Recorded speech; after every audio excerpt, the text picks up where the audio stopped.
because if you can't get Bijan money, if you can't give him in the end zone, if you can't, get Drake London going, then they should have got rid of Kirk Cousins a long time ago in the off season, before the season.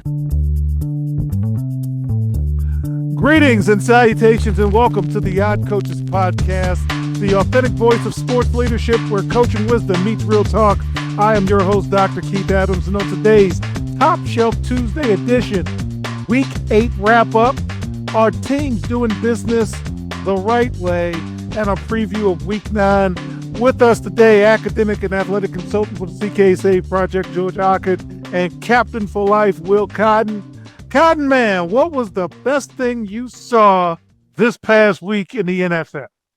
The best thing that happened is probably that Baltimore finally turned the corner. I mean, they, kind of like won a game.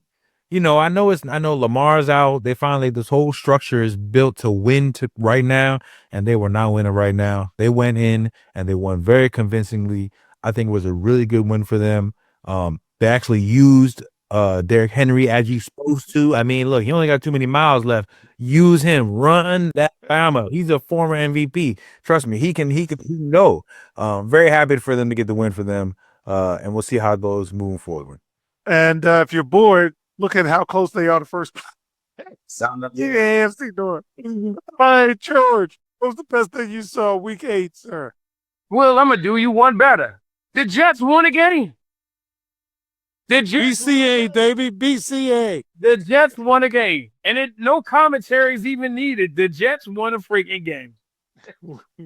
We will take it because that was the best thing I saw.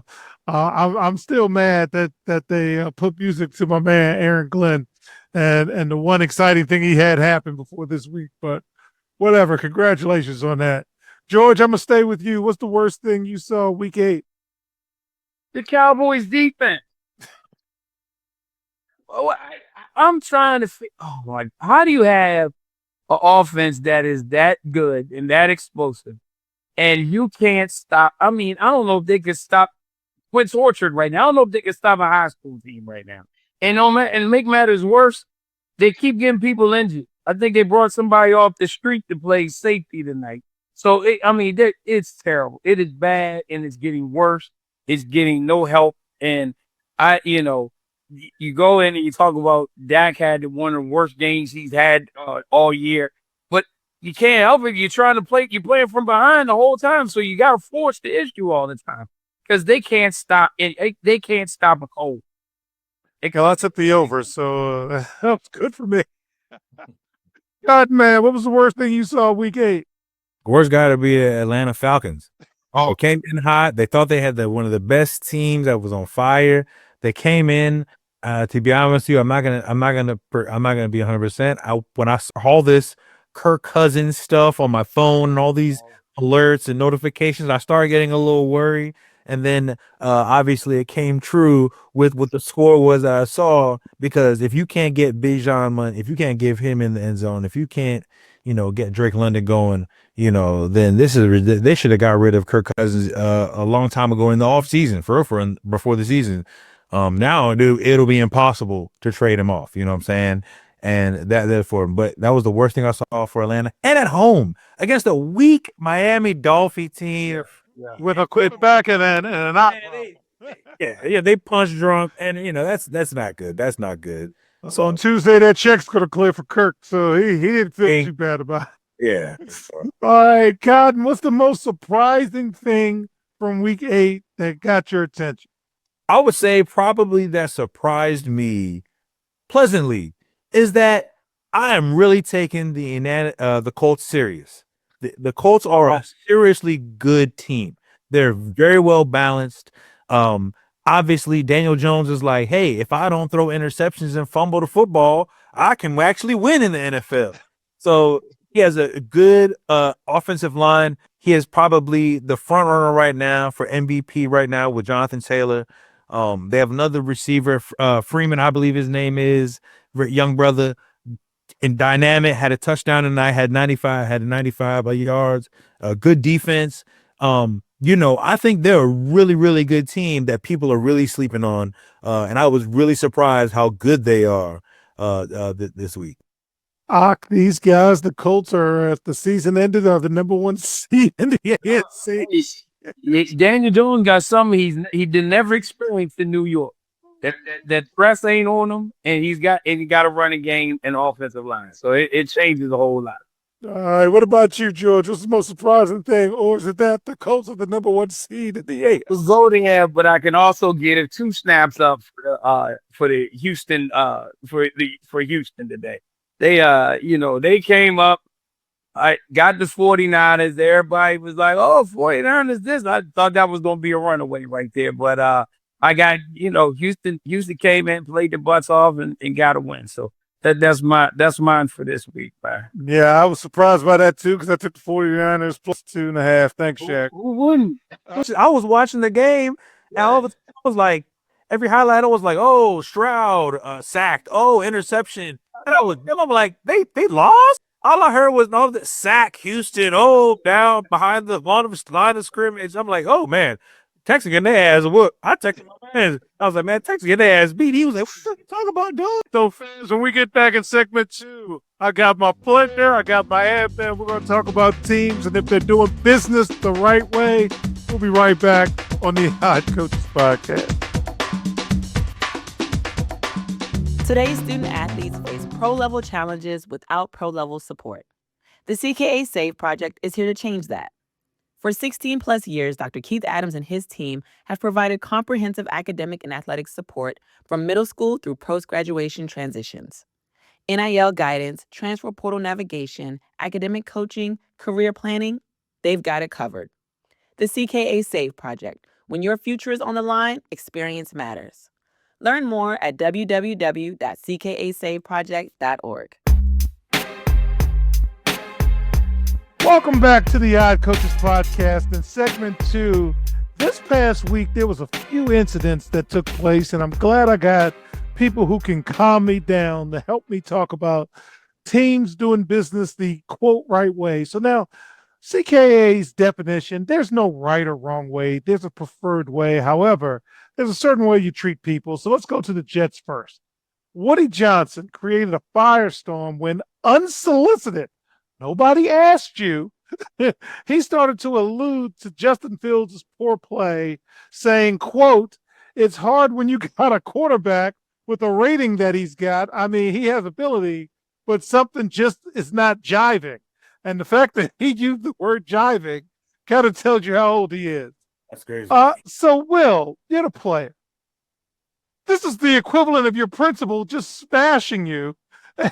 How are you feeling about the Jets owner talking about their quarterback and they end up getting a win today? I could talk about like on two. I talk it from at least my perspective. I remember when Dan Snyder was owning the Commanders, the Redskins. It was a terrible organization. It's awful.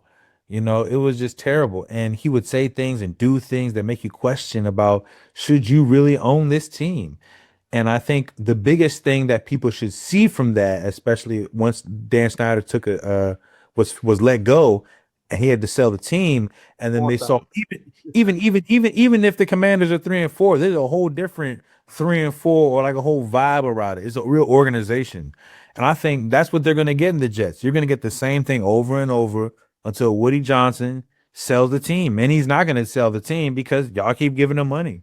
And that's the really unfortunate part about it. That really exposed the real. And as you start to as an adult, you start to work in different organizations and you look at leadership and you look at who's at top and who's making decisions, you know what I'm saying, things like that. It allows you to be like, man, I feel comfortable staying here and working here and really believe in this whole plan outside of, and I've worked with people where I'm like, oh man, like, whew, let me start update my resume because I don't know things going look a little crazy. So I think people are really becoming as fans as they're getting older, more mature. They're seeing that they're like, yo, this guy can't run the team. This is terrible. He's the problem. And you know, for me, it's just unfortunate to see that, and hopefully it happens because as a Jets fan, you know, they really deserve some of that. So, all right, George, you're my athletic director, and your owner said that about your player, and now you got to go work with the coach and everybody else. What did you see? How did you feel when you saw that and that came across your desk? Chaos. Just a mess. I mean, difference. Will brought up Dan Snyder. The difference between him and Woody Johnson right now. Dan was having those boat parties for his friends with the cheerleaders, and Woody ain't doing nothing like that. So, you got the same problems going on right now. When he feels that, when he's feeling like he can say stuff that should stay in house, and he's saying it comfortably in the media, the house is on fire. Nobody wants to be there. Nobody's going to work there. Like, as a free agent, who's going to want to sign there? Because you're going to have problems. Because that kind of stuff needs to stay in house. Especially, how do you pick that kid up?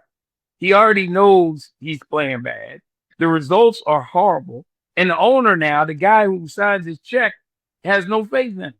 So what is he supposed to do? How is he supposed to feel? And because George, but even this, think about this. You had a legend last 2 years and you didn't do nothing. So why would you even come out and talk about, oh, he can't make it happen? You had a legend, you couldn't make it happen. You made it happen in Pittsburgh. Now you let the legend burn out. You let the legend start the fire in the house in the first place because you let the legend run the team. So that's where I'm saying this organization showed that it was out of control 2 years ago with Aaron Rodgers when they were signing. They're letting Aaron Rodgers sign his best friends and do all go into a cave and all this and say whatever he wants to. And then you turn right around. What made you think it was going to get back on track? I mean, they needed a total rebuild. And what's sad about this is you think of the Jets before Aaron Rodgers, they had the makings of a defense. I mean, they had one of the best young defenses in the league. Everybody was salivating over. And now they're as bad as Dallas. They can't stop a cold. So you got, I mean, man, it is Keith, you asked me this, what would I do if I was the general manager? I'd be getting ready to turn my babies in. I'd be looking for my next job next year. Right. This place is update that LinkedIn. Yes, that place is on fire. There's no way. I'd be on Indeed right now, updating my resume and telling everybody I could be hired. I'm in the process of looking for a new job. All right, so George, I'm gonna stay with you. Denver. So Denver Broncos coach Sean Payton said last week that he didn't mean in no way, shape, or form did he mean to criticize Russell Wilson by saying that he told Giants officials he hoped that he faced Russell Wilson instead of Jackson Dart. It is well documented that Russell Wilson didn't have the best time in Denver. He was benched, and he's not having the best time in New York either. George, when you saw the quotes come out and then the response to the quotes come out, man, what are we doing? What did you think about that? Your boy's being petty, man. He's petty as I don't know what. I mean, I applaud Russell Wilson. I like what his comeback. I like how he handled things, but he's being petty. I mean, none of that needed to be said. It happened. It was over. It was a time. We're gone. We moved on.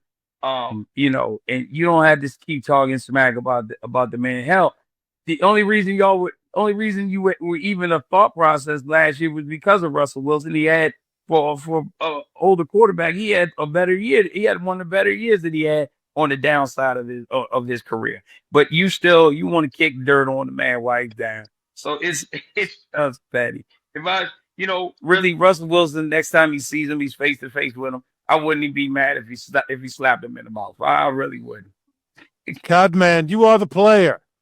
Your former coach said that about you and then said, no, I didn't mean any offense to that. What are you thinking, man?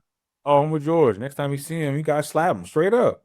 Because at the end of the day, like, it's not even about me. That was petty. For no reason. For no reason. At the end of the day, it's business. For real. You got what you wanted.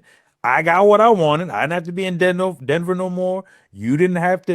You could work with your rookie. Whatever you wanted to do, I could do. You know what I'm saying? And that was it. It wasn't even a big thing. It wasn't even like I could see if it was like epically, in Twitter all the time or Facebook or people making comments on interviews and things like that. It wasn't even that. It was like a couple like, hey, yeah, we disagree with each other. It's not going to work next year. We obviously knew that. I didn't know if it was like a big, like, I didn't dislike him kind of thing for him to say some shot like that, but also I think some people think they funny and they don't be funny. And we have all them people that we work with, man, all the time, bro. We all work with them. And it's like, oh yeah, they'll say a little joke, and you're like, man, that ain't funny, dog. Man, we ain't friends like that. What you talking about? Like, what you mean, bro? And I think that was a combination of what happened. So He man, came off. man is mad, and he thought he was funny, and then went. Yeah, he came off thinking it was funny, and then when he got the rehash, he wanted to try to backtrack on it. Yeah. But it was already out there at that point in time. So look, I already know you don't like me. I don't like you either. So cool. Yeah. So you want to keep running your mouth in public about it? Next time I see you, I'm gonna handle it. That's just how I go. If I'm supposed to slap that out, that's not my fault. Well, on a personal note, there was only one time in my career that I didn't no sell it. When I left coaching job that Will was on our team, a newspaper reporter interviewed the next head coach that came in, and there were some comments in the local paper that, quite frankly, I didn't take kindly to. So I ended up calling the reporter to get the context because I'm still a social studies teacher. And the reporter said, yeah, he said it. And then being young Adams, not older Adams, I followed up with the person, and let's just say the person said I didn't mean in that way or what have you. And it was all water under the bridge. But yes, even I, at one point in my career, was fresh off of Bowie State's campus and still swolled up in the chest, and you ain't gonna talk to me. I'm a grown man, and we can talk about this. Don't do that in the future, and I wouldn't do that. But yes. So with that, in segment 3, I hope somebody's got a top 5 for us. We'll be right back on the Young Coaches Podcast. Hi, everyone.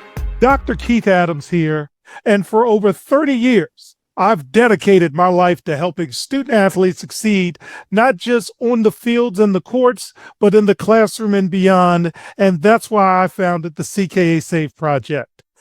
The CKA Save Project understands that finding the balance between academics and athletics is crucial for long-term success. That's why the CKA Save Project offers a range of programs, including personalized consulting, mentorship, and coming in 2027, our innovative Gap Year Basketball Academy designed to assist both young men and women reach their full potential both on and off the court. I'm incredibly excited to announce that the CKA Save Project is now partnering with the Cascade Sports Network. This partnership will allow us the opportunity to amplify our message and reach even more student athletes through the Odd Coaches Podcast and other exciting initiatives. Join the CKA Save Project and the Cascade Sports Network as we empower the next generation of student athletes. Visit CKA on the web at www.ckasaveproject.org to learn more. Let's work together to find the balance and help unlock your potential. Welcome back to the Odd Coaches Podcast in segment 3. Cotton Man has the top 5 for week 8. You got it, sir. Look, man, I'm going to take it right now. The hottest team right now. Indianapolis Colts, number 1, baby. Surprisingly, after the win today, Broncos, number 2. Oh. We got the Patriots playing very well right now. Number 3, we got the Eagles right down 4. And then between Tampa and Buffalo Bills right now, they're kind of shaky, but I'll go with the Bucks over the Bills with a solid win by the Bucks today, making them my top 5 right there. Very AFC heavy, but I can't argue with you because right now Green Bay with the 1 tie is actually number 1 in the NFC. George, what do you think about the top 5, sir? I have to pull the Broncos off the list right now. They're 3rd in the AFC. I understand they are, but I got to replace the Broncos with Tampa Bay. and I would go to Colts. I'm giving Buffalo a whole lot more credit than Willis, because I'm going to Colts, I'm going New England, I'm going Buffalo, then I'm going to Eagles, and then I'm going Tampa. That's how I would go. That's how Well, according to Mike King, the Eagles cheat, and the referees are well, in the bag with. Mike King had a problem. He's had a problem with Philly since the day he was born. So it ain't nothing changed. Ain't nothing changed. So, Cotton, since you did the top 5, any games week 9 catch your eye as we look to it? Oh man, I mean, looking at the schedule, oh man, we got obviously Buffalo, Kansas City. That's going to be spicy. If Kansas City, they should win tonight against the Commanders, or I think tomorrow. If they Tomorrow. if they win those two, man, watch out for a new top ranking for me, because they creeping up that joint. I don't care what the record look like to me. You know what I'm saying? Minnesota versus Detroit. I think it'll be a real cat. These are the games that you have to win.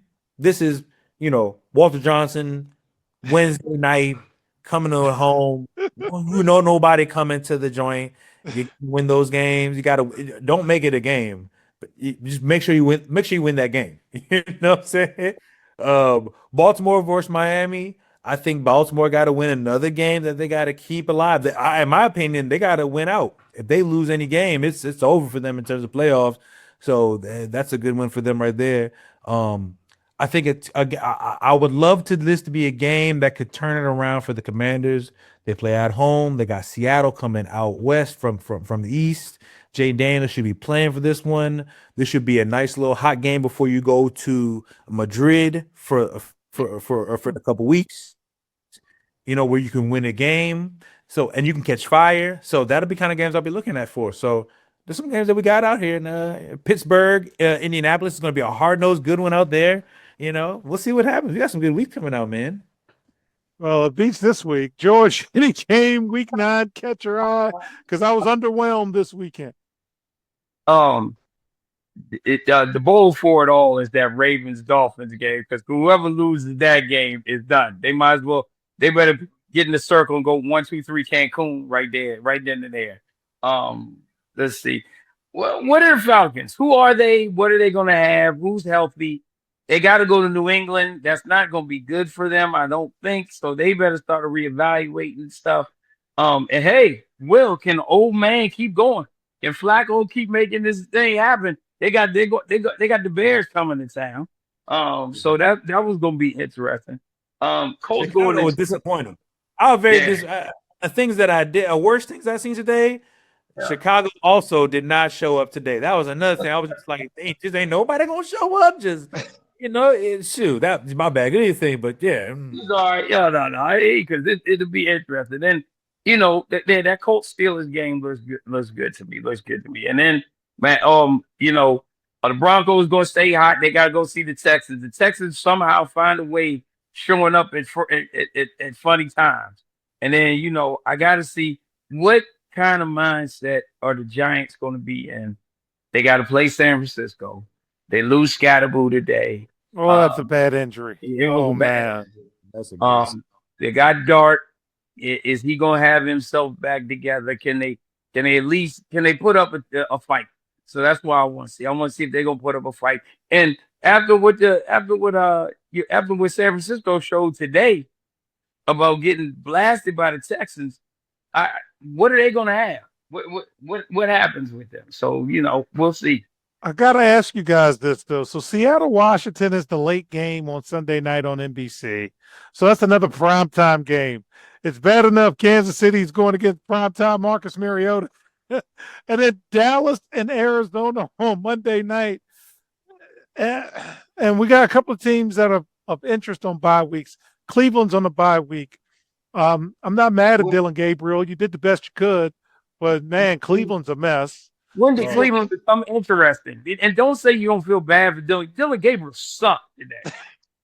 Dylan Gabriel sucked. I've been saying that. I don't know. I don't know what Mike King's talking about. Oh, well, they're kind of no. He sucks. He's trying to be nice. They suck. Jets are on a bye. Philly's on a bye. Thank God. And Tampa Bay is finally on a bye. Baker, I'm sure he's tired. He's looking forward to getting some rest So should be interesting. Last thing, fellas, tush push. It was all over the chat today. I think that's a good way to close. Are we banning the tush push next year, or will they find a way to maneuver it? What do you think before I let George close? I mean, I think I don't care. For real, I don't care. All right, It's George. so stupid. It's What are you thinking about the tush push? Because it was all over the group chat today. What do you think? What did your coach always tell you? He said, "Listen, if you don't want it to happen, don't let them be in the position to do it." You don't want them to storm the field, keep them out of the end zone. That's right. I just feel like it's the oldest play since the 1800s, and you telling me that all of a sudden you're like, oh well, one team use it, and you were gonna make it illegal. Wait a minute, and what? One team used it, and now nobody can replicate it. But I don't know why. Yeah, Dallas tried to use it today. That just didn't work. Oh. I mean, but I've seen a ton of variations where guys will be 4th and 1, goal line, go right in, no problem. You know, I mean, the Colts do it all the time. They have one of the best run cameras. You know what I'm saying? Yeah. I just don't get it. You know, the Bucks do it all the time. Tampa, I don't understand. I don't know. I guess people are bored and they want things to talk about. Yeah. All right. Well, thank you, gentlemen. So on behalf of our cavalcade of stars, I am Dr. Keith Adams saying thank you for listening and or watching the Coaches Podcast, the authentic voice of sports leadership where coaching wisdom meets real talk. Also seen on the Cascade Sports Network. Shout out to our friends in Kansas City and enjoy the game. And we will see you on the sidelines. Until next time, take care. We hope you enjoyed today's show. The iCoaches Podcast drops new episodes every Tuesday, Wednesday, and Thursday. Make sure you subscribe to the iCoaches Podcast on YouTube, Spotify, and iHeartRadio. Follow the iCoaches Podcast on the X platform at iCoaches. Follow Dr. Keith Adams and the CKA Save Project on social media at CKA Save Project. For more information about the CKA Save Project, visit them on the web at www.ckasaveproject.org. See you next time on the iCoaches Podcast.